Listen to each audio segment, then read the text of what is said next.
अस्सलाम वालेकुम दोस्तों, कैसे हैं आप लोग। एक बार फिर से HR फुरी में आपका स्वागत है। दोस्तों मैंने आपको 10th उर्दू का पूरा चैप्टर कंप्लीट करवा दिया। अब मैं आपका हर चैप्टर का पूरा क्वेश्चन आंसर कंप्लीट करने वाला हूं। वादे के मुताबिक मैं आपका पूरा। तो सबसे पहला चैप्टर आपका हमद का हम सवाल पकड़ते हैं। 1 नंबर का सवाल जो कि 6 सवाल है, तो आपको 6 नंबर मिलेगा। देखिए पहला सवाल आपका कहता है कि शबनम कमाली कब पैदा हुए।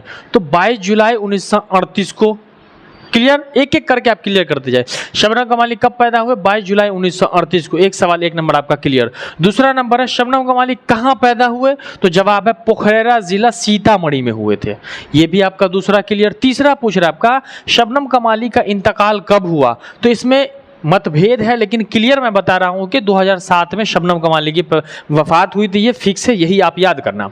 चौथा सवाल है आपका कायनात की तख्लीक किसने की। तो सारी दुनिया जानता है कि अल्लाह ताला ने कायनात की तख्लीक की। पांचवा सवाल है आपका इंसान की मुश्किलों को कौन हल करता है। तो आप भी जानते हो कि इंसान की मुश्किलों को हल अल्लाह ताला करता है। छठा सवाल है आपका कि शबनम कमाली का असल नाम क्या था। तो इसका जवाब है कि शबनम कमाली का असल नाम मुस्तफ़ा रज़ा था। तो ये आपका 1 नंबर का क्वेश्चन आंसर था, ये आपका क्लियर। अब हम आते हैं 2 नंबर यानी मुख्तसर सवालात। भैया 2 नंबर का 4 सवाल है, 8 नंबर आपको मिलेगा। पहला सवाल है हमद किसे कहते हैं, 5 जुमलों में समझाएं। तो हमद जिसमें अल्लाह ताला की है ना, हमद के लग़वी माने होता है खुदा की तारीफ करना, खुदा की ज़ात की तारीफ करना, है ना। तो इसे हम हमद कहते हैं। हमद में क्या है कि हमद के लग़वी माने खुदा की तारीफ करना है। लगभग कमो बेस उर्दू के हर शायर ने अल्लाह की तारीफ बयान की है। तो ये आपका ये सवाल क्लियर हो गया। हमद में किसे कहते हैं, खुदा की इस तारीफ। कह रहे हैं हम। दूसरा सवाल हमद मुनक़बत और कसीदा में क्या फ़र्क है। तो आप क्या लिखोगे, हमद देके डैश दोगे। हमद में खुदाए रब्बुल इज़्ज़त की तारीफ की जाती है। दूसरा मनक़बत, फिर दूसरा पॉइंट देके लिखोगे मनक़बत बुजुर्गाने दीन खुलफाए राशिदीन अल्लाह औलिया वाले की तारीफ की जाती है। तीसरा है कसीदा। कसीदा जो होता है वो किसी ख़ास शख्स की तारीफ जिसे करते हैं हम, जैसे बादशाहों की किसी लोगों की, उसे हम कसीदा कहते हैं। तो ये आपका चैप्टर 2 सवाल भी खत्म हो गया। तीसरा सवाल है कि शबनम कमाली के 3 शेरी मजमूए के नाम बताइए। तो शबनम कमाली के 3 शेरी मजमूए आपने पढ़ा था। पहला अनवार अक़ीदत, दूसरा रियाज़ अक़ीदत और फिरदौश अक़ीदत। तो ये आपका तीसरा सवाल भी क्लियर हो गया, यानी 2 नंबर का। चौथा सवाल है आपका हमद और नात में बुनियादी फ़र्क क्या है। तो हमद जिसमें खुदाए रब्बुल इज़्ज़त की तारीफ़ बयान की जाती है, उनके सिफ़ात बयान किए जाते हैं, अल्लाह की बारगाह में जो हम उनकी सना हमद करते हैं उन्हें हम हमद कहते हैं, तारीफ़ करते हैं। तो ये हमद हो गया। नात, नात किसे कहते हैं। नात में हम हुज़ूर सल्लल्लाहु अलैहि वसल्लम की की बारगाह में जो मदहिया अशआर पेश करते हैं, उनकी तारीफ जो करते हैं, तो उन्हें हम नात कहते हैं। तो ये भी आपका मुख्तसर सवालात यानी 1 नंबर का और 2 नंबर का ये सवाल आपका क्लियर हो गया। अब हम आपको लाते हैं यहाँ पर तवील सवालात। जी हाँ दोस्तों, 5 नंबर का 3 सवाल है, तो आपका 15 नंबर का सवाल क्लियर हो जाएगा। अब आप यहाँ देखिए तवील सवाल। पहला शामिल नशाब में हमद के पहले शेर की तारीफ करें। जो हमद में आपको पहला शेर क्या कहा गया है कि खालिके दो जहां है तू इस दवल जलाल है और यकता है तेरी ज़ात पाक आलियो बेमिसाल है। इसमें शायर क्या कहना चाह रहा है कि इस शेर में शायर जो है वो कहना चाहते हैं अल्लाह ताला से कि तू खालिक के दो जहां है, तू दोनों जहां का मालिक है। मतलब इस दवल जलाल है ना। क्या कह रहा है, इस द जवाउल जलाल है। तो पूरी कायनात को पैदा करने वाले, तो पूरी दुनिया का मालिक है, हाकिम है, खालिक है। यकता है तेरी ज़ात पाक आलियो बेमिसाल है। तेरी ज़ात यकता है, एक है, अकेला है और पाक है, और तू बेमिसाल है। तेरी कोई मिसाल नहीं, तेरे मुकाबले में किसी की शानी नहीं। तो किसी का मुकाबला नहीं। तो ये आपके पहले शेर की तस्रीह हो गई। दूसरा सवाल आपका कह रहा है कि शबनम कमाली की शायराना खुसूसियत बयान कीजिए। यहाँ आप देख सकते हैं दूसरा सवाल क्या कह रहा है, शबनम कमाली की शायराना खुसूसियत बयान कीजिए। तो इस सवाल का जवाब होगा आपका कि शबनम कमाली की शायराना खुसूसियत, सबसे बड़ी खुसूसियत ये है कि उन्होंने हमद को जिंदा किया है। हमद लिखा है जिसमें अल्लाह ताला की तारीफ की है, और हमद के ज़रिए ही नात से भी खुसूसियत, नात की भी खूबी बताई हमें और नात की तारीफ़ करवाई है।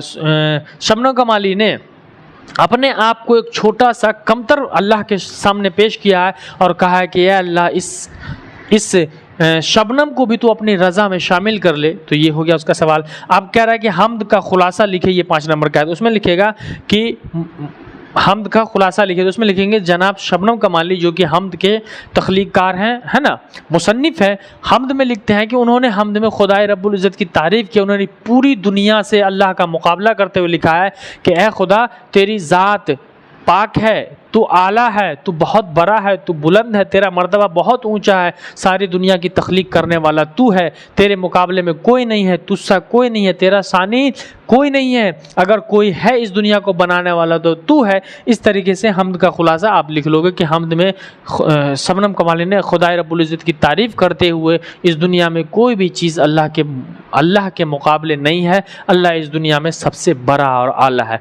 तो ये आपका एक चैप्टर इसमें हो गया और मैं आपका 5 चैप्टर कंप्लीट करूंगा एक ही वीडियो में। तो ये आपका पहला चैप्टर हमद में। कोई प्रॉब्लम अब आपको रह गया हो तो आप कमेंट में पूछ सकते हो। तो एक चैप्टर आपका क्लियर हो चुका है। अब ये दूसरा चैप्टर रहा आपका सुहेल अज़ीमाबादी। पहले मुख्तसर सवालात की तरफ ध्यान देते। पहला सवाल पूछ रहा है कि सुहेल अज़ीमाबादी कहाँ पैदा हुए, तो सुहेल अज़ीमाबादी जो है वो पटना में पैदा हुए। दूसरा सवाल आपका कि सुहेल अज़ीमाबादी के बचपन का नाम क्या था, तो सुहेल अज़ीमाबादी के बचपन का नाम सैयद मुजीबुर रहमान था। 2 सवाल क्लियर। आपका तीसरा पूछ रहा है कि सुहेल अज़ीमाबादी के अफसानों के पहले मजमूआ का क्या नाम था और वह किस साल शाया हुआ, तो यहाँ से आप यहाँ आ जाए और देखिए कि 4 चेहरे सुहेल अज़ीमाबादी के पहले अफसाने का नाम था और वह आज़ादी के बाद शाया हुआ। ये भी क्लियर। आपका चौथा है सुहेल अज़ीमाबादी की इब्तिदाई तालीम किस मदरसे में हुई, तो ये सवाल आपको यहाँ ला रहा है कि सुहेल अज़ीमाबादी के इब्तिदाई तालीम जो हुई उनकी वो पटना के ही किसी मदरसे में हुई थी। ये आपका 1 नंबर का सवाल क्लियर हो चुका। अब हम आते हैं 2 नंबर के सवाल यानी मुख्तसर सवालात में।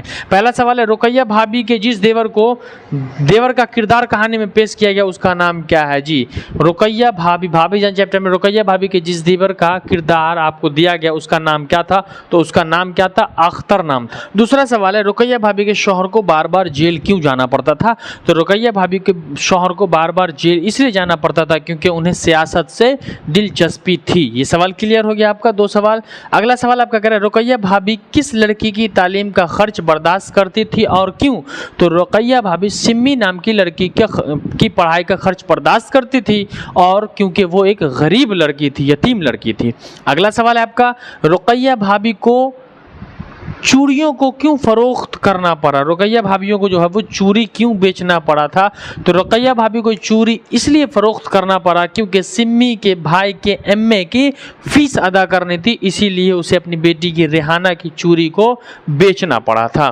तो अगला है रुकैया भाभी जब फुर्सत में रुकैया भाभी को जब फुर्सत मिलती तो अपना शौक पूरा करने के लिए क्या करती, यानी रुकैया भाभी जब कभी फ्री होती तो अपना शौक पूरा करने के लिए वो क्या करती, तो वो अपने तलबा नए सीखने वाले विद्यार्थियों के साथ वो उनको ख़त लिखती और ख़त लिख करके वो अपना दिल बहलाती थी। क्यों, क्योंकि वो बेचारी अकेली रहती थी, उनके शौहर जेल चले गए थे और घर में एक अख्तर रहता था, जो छोटे छोटे बच्चे रेहाना रहते थे और बच्चे रहते थे, तो इसकी वजह से उन्हें बोझ सा लगता था, ज़िंदगी घुटन सी होती थी, तो वो ख़त लिख करके अपना दिल बहलाते थे। अगला सवाल ये तो 2 नंबर का सवाल था, तो ये 2 नंबर का सवाल आपका 5 सवाल था, तो 10 नंबर आपका क्लियर हो गया। अगला है तवील सवाल यानी 5 नंबर का सवाल है। 5 नंबर का सवाल थोड़ा लंबा होता है, आपको लंबे से लिखना होगा। इसमें क्या कह रहा है कि रुकैया भाभी का सरापा कम अज कम 10 जुमलों में लिखे। सरापा सर से लेकर पाँव तक के रुकैया भाभी कैसी थी, तो आपको लिखना है कि रुकैया भाभी एक बहुत ही नेक और इज़्ज़तदार खातून थी